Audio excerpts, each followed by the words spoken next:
Well, the Suns are just a surprise after another. Scorched the Lakers last night, 125-108. Devin Booker had a short night, 10 minutes with a groin injury. Dillon Brooks is the story of the night, 33 points, 15 of 26. We do have to mention the Luka line, 38-11 with 9 turnovers. But back to Dillon Brooks, career highs in points and field goal percentage so far. There's a lot to get into on this one, but I want to start, Lou, with the fact that is he in the most improved conversation, and is it a no-brainer? I couldn't hold my laugh in because, look, Dillon Brooks is one of those guys you hate to see go off.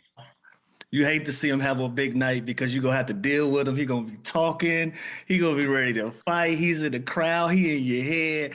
I hate to see guys like Dillon Brooks have a good night when you're competing against him. But listen, give him credit. He whooped their ass last night, and he talked it, and he walked it, and then he backed it up. You got to give him credit. Is he in the conversation for most improved? He should be. You know, you look around the league, and, you know, you look at Jalen Duran. He's another guy. Josh Giddey is going to be another guy in that conversation. You know, he's averaging upwards of 22-plus points a game. Nobody saw that coming. We knew Dillon Brooks could score the basketball, but consistently like this, we didn't see. He's found a home in Phoenix, and it looks good for him. He should definitely be in that conversation. Yeah, there's no doubt he's having a great year. Like Lou said, he's averaging 22 points, 3 rebounds. He's efficient. He's always been kind of that trash-talking, defending, two-way player. Now he's getting, you know, some credit for scoring. And obviously last night he even made a joke. As soon as Devin went out, he was hyped because he got more shots. And I play with him. He's always been a good dude. He's always been a little nuts, but he plays the right way. He's not a guy that you put the ball in his hands and let him create. He's a great guy playing off good players, cutting, moving, getting out in transition, getting in passing lanes on defense and getting to the basket. But last night, man, he was showing a little off the block posts, some fadeaways, you know, getting to the lane, getting to the paint. He's gotten stronger. So he was in his bag last night. And again, he's averaging 22 points on a team with Jalen Green, Devin Booker, and then that's surprisingly winning games too. So it's a great story. And I can't go on any further without talking about what Colin Gillespie did last night, too. I don't know if we're talking about him later, but he went bananas after a two-way player for the first 2 years in Denver. Guy won a championship without playing a game in Denver. Now he's getting an opportunity to really step up, and he was balling last night, too. So this was Dillon Brooks and Colin Gillespie show in L.A. In L.A. And it was awesome.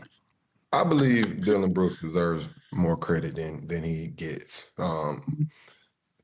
I felt like he was the heartbeat of that Memphis team when they were making their runs. It's been kind of downhill for them. I think he brought a really tough culture to Houston with his time there.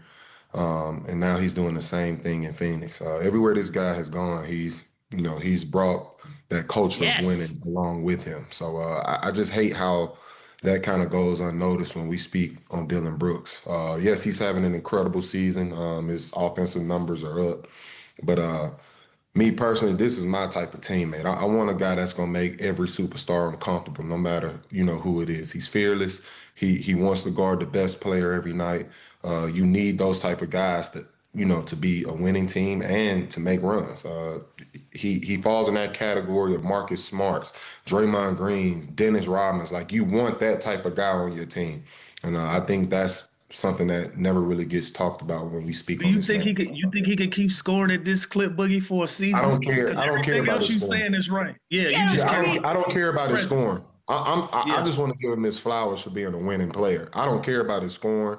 I think he fits a role that on every single team. I think he can go play on any team and be a positive. Any team needs. Him averaging 22, that's just a plus. You know what I mean? But just him and what value he brings to each team he goes to, I just feel like it goes unnoticed, and he deserves more credit. See, that's why I'm laughing, awesome. because you know me, you got different mindsets. I like to throw that thing in the bucket. You know what I'm saying? I like to go get a bucket. So when I see a guy that don't really have the pedigree to go out and do that, and he's doing it, I'm laughing like, bro, can you really continue to do this? But you're absolutely right. Everything that you said about Dillon Brooks, he's an agitator, right? That you hate to compete against somebody like that. But when they on your team, like a Dylan Brooks or Pat Bev and all of those You people, need that. You need love, that. yeah, you love the fact that they on your team and y'all wearing the same uniform. But on the opposite side, you want to fight them every time you run into them. Like, bro, we gonna have to rumble after this. And he's never really had to do this, right? Like in Memphis, it was Ja and Jaren and Houston. Like this was never his role. It's still not his role. I think when he scores 20 plus points, that's just a bonus. But you signed Dylan Brooks, like Boogie said, you signed him for toughness, you signed him for defense. You can put him on all 30 teams right now. By the way, all other 29 teams hate him until you sign him. Yep. And then he's on your team and he helps you win basketball games. So I agree. The Memphis, they should have never let him walk. The whole intro thing where he led the dance and walking out, like he was the heart and soul of that team. And they've taken a real hit since losing him. And it's not usually it's because someone's scoring or someone's offensive. This was just everything involved in his DNA. And everywhere he goes, he puts his DNA all over that franchise. And he's doing it quickly in Phoenix. I love him so much. I love a WWE heel. He is the perfect version of that. But yeah, you hate him when he's playing your own team. I do love that he's fearless. Boogie, you said it. He really doesn't care. As a matter of fact, I think he gets joy out of going after the biggest name out there, which is exactly what he did with LeBron James. A little bit of the mocking of the shrug and all of that. Here it comes. Says that LeBron likes people who bow down, and he's not one of them. Oh wow! I never saw that. You know that pissed LeBron off low key, man. Oh yeah. Oh, he'll remember that forever. There's something coming. You know what's worse? Right. You know what's worse than the mocking? What's worse than the mocking is that was a nasty ass dunk. That dunk wasn't man, and he celebrated like he's mad. Oh man.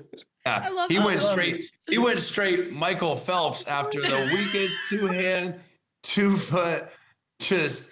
But again, had to be premeditated, right? I love it. He had to have said, I'm going to do this before. There's no way I just came right to his dome after that dunk. Absolutely. But listen, none of our greats get out clean. Steph Curry has been mocked. He's had agitators. Michael Jordan has had agitators. Kobe Bryant has had agitators. LeBron James is no different. And Dylan Brooks is the guy for the job. Absolutely. Oh, God. So good. Insecure coach would call that toxic. They would say that's immature behavior.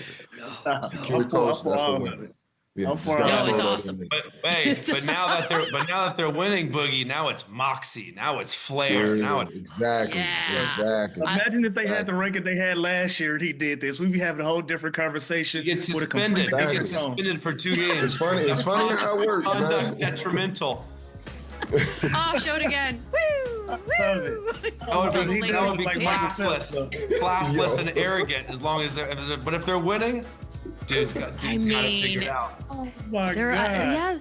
That is on the montage. That's on the Dylan Brooks montage, which is getting longer. It's by the way, don't even joke. That would suck. There was a little historical side note to this game last night. JJ Redick left LeBron in the game last night because remember, he's got that streak going where he's got 10 points or more at 12:97, which he got with a 3 with 6:50 left. The Lakers were down over 20 points at this point. So I believe there's a phrase or a term for what was happening here, Chandler.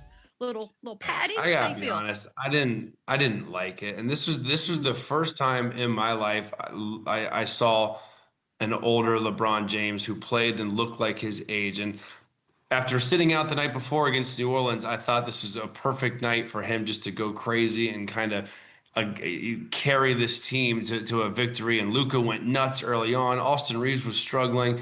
And LeBron James, he did not look like himself, which for me is the first time I've ever seen him like that. So it was a nice gesture for JJ to continue to keep him in there, and he definitely was hunting for it. And he was not coming out till he got it.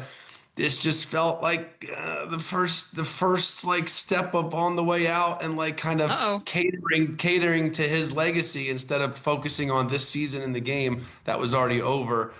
Congrats, I guess, but like I honestly I didn't love it, and it was just obvious what he was doing. You do? I see it different. Yeah, because only reason I see it different, Rui was still on the floor. Austin Reed's still on the floor. Aiden is still on the floor. Why not LeBron be on the floor? And it's 7 minutes to go, and we've seen some weird things happen. And I really didn't. But if it's there, Kind of cool. and I'm a player, I want it. I'm sorry. I want whatever record is on the table for me fair. to keep going. I want that. It's greater things than having 10, bro. That's all I'm saying. I see when you're LeBron. Like 10? I know, but when you're LeBron, is it not? At this point, we're just sort of collecting. Everything's going to be historical here on out. I so think we're just you would collecting. rather average 20 consecutively than worry about. Well, yeah. I say why not? I want every record I can get. Like, okay, people. You want it all, Luke. The chat room it all. agrees, y'all. This one's dumb. This one's meaningless. They're I don't know. What am I gonna say about this, guys? If you're a Grizzlies fan last night, this is all I could think about when you were watching some of these games. You had to have a little pain in your heart because Desmond